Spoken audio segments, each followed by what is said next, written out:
everybody, welcome back to Whitehot Horsepower. I'm headed to do a test drive right now with the shop owner. He's actually going to drive me around, and I'll be able to test ride with him.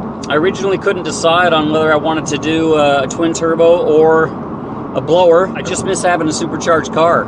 Through Boost District Superchargers here in North Texas, and it's going to be a Lingenfelter Magnuson 2650 supercharger, and you know, supporting mods, everything that goes with it, intake, header, exhaust, basically everything there. 700 plus horsepower crank, and see really how I felt with a supercharged car. I'm seeing if that's really the route that I wanted to go. So we'll see how this plays out. But if you're watching this video, you know which way I decided.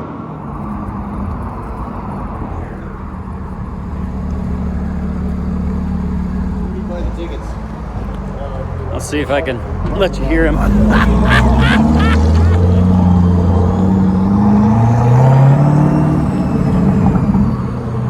Yeah, you can hear that blower too. It sounds so nice.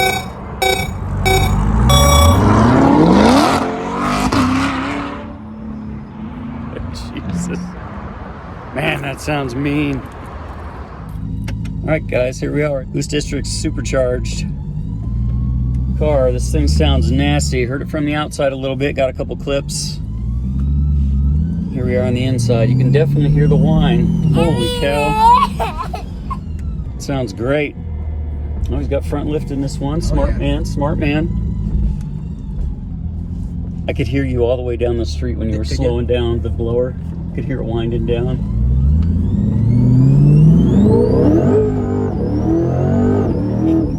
Yes. Sounds pretty good. It sounds amazing.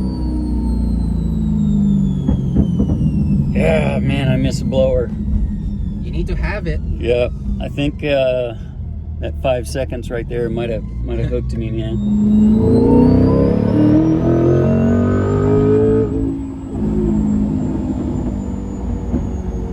Man, that's addicting, isn't it? That's awesome. Oh my gosh.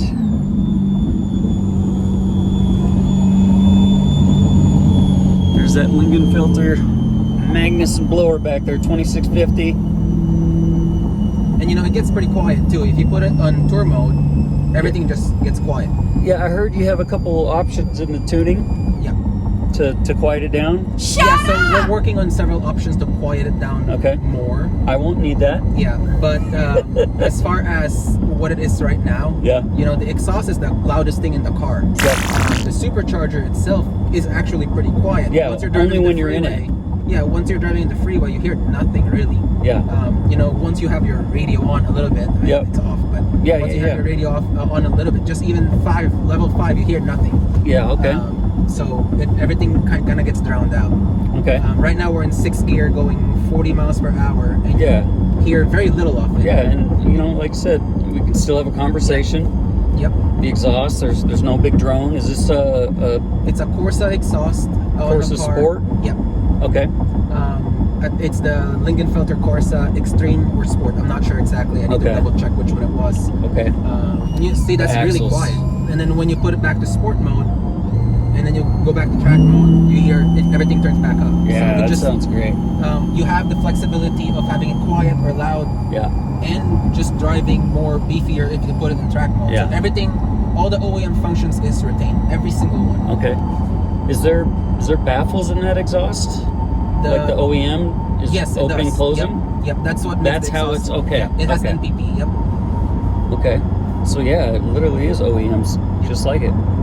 Nothing really gets changed on the car as far as the OEM drivability of it. Everything is good. City driving, creeping up in traffic, all of that is good. With having the OEM ECU being able to be tuned goes a long way. How long ago did you guys crack that? Because it's been... Well, the Lingenfelter kit has had that for about a year, I think. Okay. On that setup. Okay. There's a lot of guys out there piggybacking because they can't crack it. Yeah, this car used to be a piggyback too. My car has been supercharged for almost 3 years. Yeah, I saw that. I bought the car to supercharge, and that was the only reason of owning it. Yeah. But obviously, I had a chance to sell it. I've been offered crazy money for it. Oh, I bet. But it's gonna stay with me for a long, long time. If not forever. Nostalgic at this point. Exactly. So this is history. This is the very first supercharged Corvette. What do you think, guys? This might I think be you should it. get one. If you guys need one, go to boostdistrict.com and schedule it. Yeah, Boost District. This is Rosh. Yep. His company, they work with GM on this. There's a, what is it, 3-year 36? 3-year 36,000-mile warranty on the supercharger itself, and we also offer a powertrain warranty for the car if you want to select that too. Okay. Yep. Awesome. Appreciate it. Well, we're going to finish up this video. We're going to head back to the dealership here, and hopefully you'll see some additional videos. Again, thanks for the ride. You're welcome. And we'll see you guys soon. Peace.